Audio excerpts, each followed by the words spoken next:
Dundy County has a new sheriff hours after voters ousted the old one. Now, as they look to fill the vacancy permanently, Steve White reports it raises questions about the qualifications for office. He was called a rogue sheriff. Dundy County voters say their chief lawman had to go. Now there's a new sheriff in town. In the meantime, Ron King is a sheriff interim.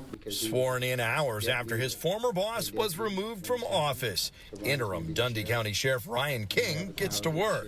It's time to heal as a county. You know, everybody's been pretty separate. Former Sheriff Clinton C.J. Smith was a polarizing figure. He gained support from a group that believes sheriffs should be on the front lines opposing federal gun control.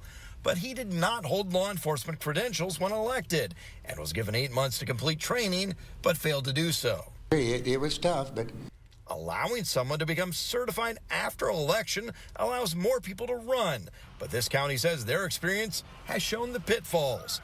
They want lawmakers to increase the qualifications.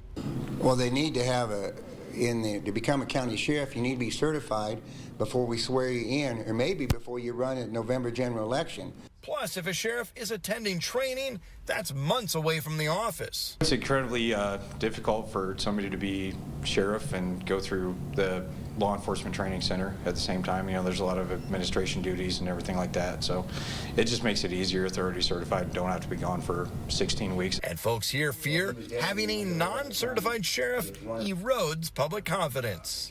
Public trust is honestly extremely important. Is that the coffee one? The vote was overwhelming, with more than 90% saying Sheriff Smith had to go. Smith had asked a federal judge to halt the election, but the court did not intervene.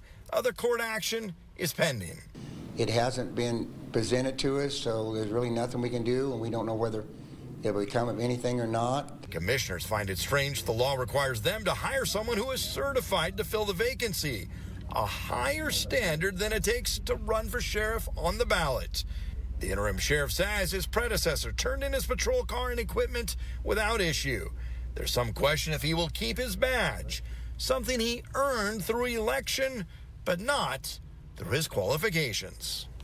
And while the folks here are eager to move on, they ask lawmakers to look at the situation to find ways to prevent this from happening again. Reporting in Benkelman, I'm Steve White.